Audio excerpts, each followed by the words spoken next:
एक सिंपल सा mouth ulcer यानी छाला आपका ठीक नहीं हो रहा है, तो क्या वो सिर्फ एक छाला है या उससे कुछ ज्यादा बड़ी चीज है? नमस्कार, मैं हूं डॉक्टर सचिन बजाज और आज हम बात करेंगे माउथ कैंसर की, जो भारत में बहुत प्रेवलेंट है। उसके अर्ली वार्निंग साइंस क्या हैं, रिस्क्स क्या हैं और हम उनसे कैसे बच सकते हैं। मूवी थिएटर अगर आप जाते हैं, मूवी शुरू होने से पहले मुकेश और सुनीता की कहानी हर पिक्चर से पहले चलाई जाती है। लेकिन उस वक्त मैं देखता हूँ कि या तो लोग डर के मारे या घिन के मारे उस स्क्रीन से मुंह मोड़ लेते हैं, या अपने फोन्स में बिजी रहते हैं, या ये सोचते हैं नहीं, ये हमारे साथ नहीं हो सकता। पर ध्यान रखें, आंकड़े ये कहते हैं कि भारत में हर साल 1 लाख से ज्यादा लोगों को मुंह का कैंसर यानी ओरल कैंसर हो रहा है। It is one of the most common cancers in India. तो ये क्यों होता है और इसके अर्ली वार्निंग साइंस क्या है? सबसे पहले हम बात करते हैं कि इसको पहले कैसे आप पहचानें कि आप बहुत लेट ना हो जाएं डॉक्टर के पास जाते जाते, क्योंकि मुकेश और सुनीता की कहानी हम नहीं देखना चाहते, ना ही हम ये मानते हैं कि ये बीमारी हमें कभी भी पकड़ सकती है।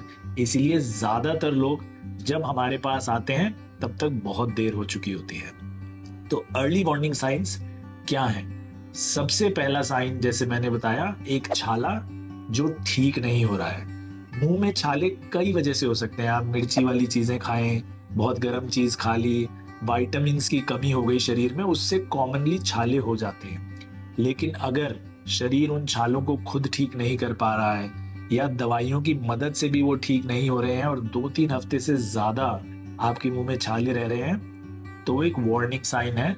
जरूर अपने डॉक्टर को जल्दी दिखाएं। दूसरा वार्निंग साइन छाले से भी कम उबिक्वस है, यानी कि सिर्फ मुंह के कलर चेंज होना, एक वाइट पैच बन जाना मुंह में जिसको हम ल्यूकोप्लेकिया बोलते हैं, या रेड पैच बन जाना जिसको हम एरिथ्रोप्लेकिया बोलते हैं। तो लाल रंग का अगर डिस्कलरेशन है आपकी चीक्स में या टंग के साथ में, या एक वाइट पैच सफेद रंग का बना हुआ है जो हिलाने से भी नहीं हट रहा है, ब्रश लगाने से भी नहीं हट रहा है, टंग क्लीनर से भी नहीं हट रहा है, ये बहुत जल्दी कैंसर में तब्दील हो सकता है। तो इसका बहुत ध्यान रखें। और जो एरिथ्रोप्लेकिया है यानी रेड पैच, वो ज्यादा रिस्की होता है कैंसर में बनने में। उसको देखना ज्यादा मुश्किल है, लेकिन अगर आपको दिख रहा है तो उसके चांसेस ज्यादा है, तो जरूर डॉक्टर को दिखाएं।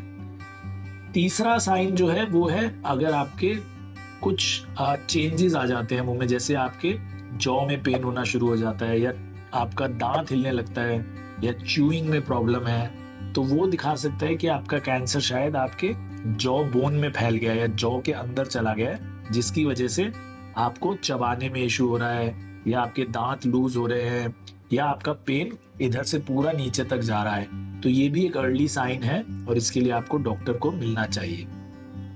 फोर्थ साइन जो है वो सबसे मिसलीडिंग और सबसे इजी टू इग्नोर है, इसलिए उसका ध्यान रखना बहुत जरूरी है, क्योंकि उस साइन में दर्द बिल्कुल नहीं होता, जो कि छाले वगैरह में या दांत ढीले होने में हो जाता है। तो ये साइन बड़े ही कॉमन है, जैसे कि भारीपन आ जाना आवाज में, सिर्फ आवाज बदलना, या आपके कान के पीछे नमनेस हो जाना, या आपके बोलने में थोड़ी चेंज आ जाना, या सोलोइंग में डिफिकल्टी होना कि आप खाना निगलने में प्रॉब्लम हो रही है, थूक निगलने में प्रॉब्लम हो रही है। ये बहुत छोटे छोटे साइंस हैं जो अगर लंबे टाइम तक चल रहे हैं और ठीक नहीं हो रहे हैं, तो ये कैंसर के अर्ली वार्निंग साइंस बॉडी हमें देती है। हमें इनको पहचानना बहुत आवश्यक है। तो ये ओरल कैंसर होता क्यों है और इंडिया में इतना कॉमन क्यों है? इसके रिस्क फैक्टर्स क्या है? सबसे बड़ा रिस्क फैक्टर है गुटखा, पान मसाला, या कोई भी ऐसी च्यूइंग चीज जिसको आप मुंह में रखते हैं हमेशा, और वो आपके गाल को या टंग को लगातार घसीटती रहती है, लगातार उसमें इंजरी देती रहती है, और उसकी वजह से चेंजेस आने शुरू हो जाते हैं सेल्स में। पहले सेल्स में डिस्प्लेजिया होता है, यानी हम कहते हैं कि सेल का नेचर चेंज हो रहा है, और उसके बाद वो कैंसर में बदलना शुरू हो जाता है। तो डिस्प्लेजिया जो होता है वो ही दिखता है इन फॉर्म ऑफ ल्यूकोप्लेकिया या एरिथ्रोप्लेकिया, जो मैंने आपको चेंजेस बताए थे। अल्कोहल एक बहुत बड़ा रिस्क फैक्टर है, स्मोकिंग एक बड़ा रिस्क फैक्टर है, ह्यूमन पैपिलोमा वायरस यानी एचपीवी इन्फेक्शन, जिसको हम पहले कहते थे कि सिर्फ सर्विक्स के कैंसर में कंट्रीब्यूट करता है, बट ये ओरल कैंसर्स में भी पाया गया है। इसकी कंट्रीब्यूशन ओरल कैंसर्स में भी प्रूवन है।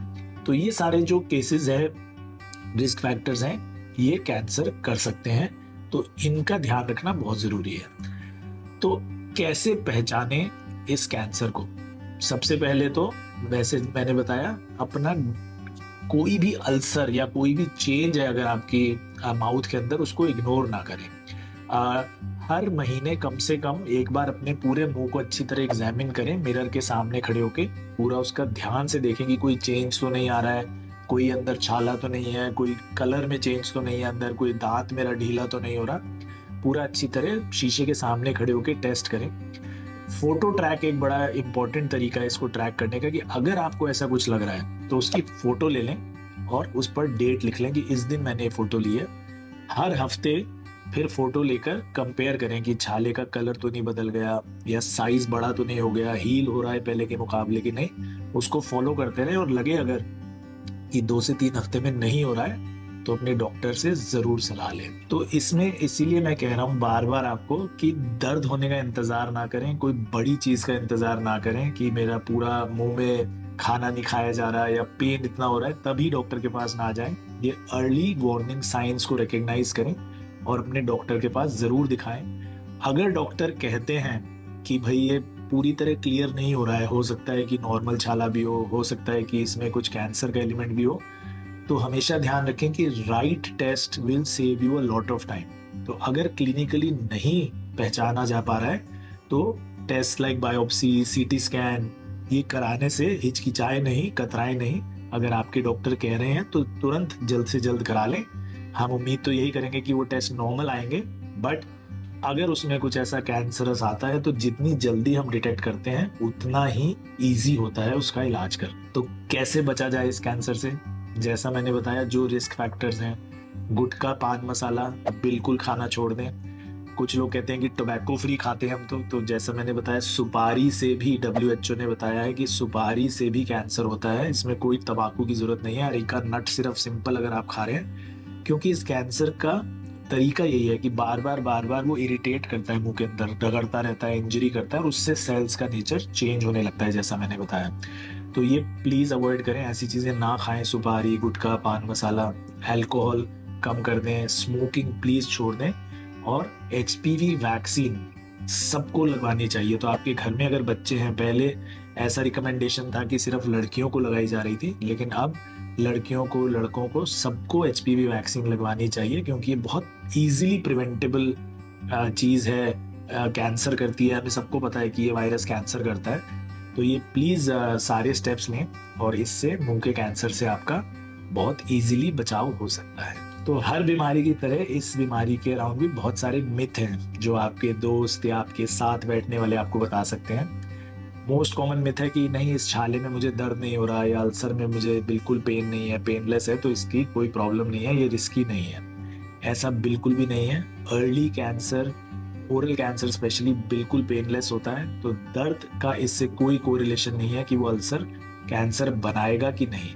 कोरिलेशन है टाइम से। तो अगर 2 से 3 हफ्ते से ज्यादा आपको कोई भी अल्सर है तो प्लीज डॉक्टर को जरूर दिखाएं, ये बहुत आवश्यक है। एक मिथ है कि मैं तो टबैको फ्री पान मसाला लेता हूँ, टबैको नहीं है उसमें तो कैंसर नहीं होगा। ये भी एक मिथ है। जैसा मैंने बताया, ओरल कैंसर का मैकेनिज्म ऑफ एक्शन है इरिटेशन से, बार बार रगड़ने से, चोट से। तो टबैको या नो टबैको डजंट मैटर। अगर आप पान मसाला रेगुलर ले रहे हैं या इवन सुपारी भी रेगुलर खा रहे हैं तो it is a risk factor for cancer. वो प्लीज जरूर ध्यान रखें। और अगर उससे छाला बनता है या मुंह का कलर चेंज होता है, अंदर कोई भी पैच बनता है, तो अपने डॉक्टर को अवश्य दिखाएं। एक कॉमन मिथ है कि मैं तो स्मोकिंग नहीं करता तो इसलिए मुझे कैंसर नहीं हो सकता मुंह का। तो जैसा मैंने बताया, इसके बहुत सारे रिस्क फैक्टर्स हैं। पान मसाला, गुटखा, सुपारी, alcohol consumption, human papilloma virus यानी HPV इन्फेक्शन, इन सबसे ओरल कैंसर हो सकता है। तो ये जरूरी नहीं है कि आप स्मोकिंग नहीं कर रहे हैं तो आपको बिल्कुल नहीं होगा। अगर आपके मुंह में कुछ भी ऐसी लीजन्स हैं तो उसको हाई डिग्री ऑफ सस्पिशन रखिए। एक मिथ है कि जी मुझे था लेकिन मैंने एक्सरे करा लिया, एक्सरे बिल्कुल नॉर्मल है तो मुझे कैंसर नहीं है। ऐसा बिल्कुल भी नहीं है। एक्सरे कैंसर को तभी डिटेक्ट करेगा जब वो आपकी जॉ बोन में यानी हड्डी के अंदर तक घुस जाएगा, और तब तक काफी लेट हो चुकी होती है। अर्ली कैंसर डिटेक्शन के लिए बायोप्सी या सीटी स्कैन बेस्ट इन्वेस्टिगेशंस है along with clinical outlook of your doctor. तो अगर वो ज़रूरत पड़े तो वो टेस्ट ज़रूर करा लीजिए। तो इन सब चीज़ों का बहुत ध्यान रखिए। ओरल कैंसर इंडिया में बहुत कॉमन है, तो इस वीडियो को वाइडली शेयर कीजिए क्योंकि ये किसी की जान बचा सकता है। अगर कोई अपने अर्ली वार्निंग साइंस को रिकग्नाइज करे और वक्त पर डॉक्टर के पास चला जाए और इलाज शुरू करा दे तो इसका इलाज मुश्किल नहीं है। छोटी सी सर्जरी से भी इसका इलाज हो सकता है। लेकिन अगर आप लेट होते हैं और वो कैंसर फैल जाता है तो बहुत बड़े बड़े ऑपरेशन हमें करने पड़ते हैं और उसके बावजूद भी कई बार हम मरीज को नहीं बचा सकते। तो इस वजह से इन चीज़ों का बहुत ध्यान रखिए। अपने सभी दोस्तों को, सभी जानकारों को, सभी रिश्तेदारों को इसके बारे में अवेयर कराइए, अवगत कराइए और उन सबको मोटिवेट कीजिए कि वो पान मसाला, गुटखा, अल्कोहल, स्मोकिंग, सुपारी इन सब का सेवन त्याग दें। अगर इस वीडियो के बारे में आपके कोई भी सवाल हैं, क्वेश्चंस हैं, डाउट्स हैं तो ज़रूर कमेंट बॉक्स में लिखिए। मैं और मेरी टीम आकर जल्द से जल्द आपके सभी सवालों का जवाब अवश्य देंगे। तब तक के लिए स्वस्थ रहिए, मस्त रहिए। मिलेंगे नेक्स्ट वीडियो। नमस्कार।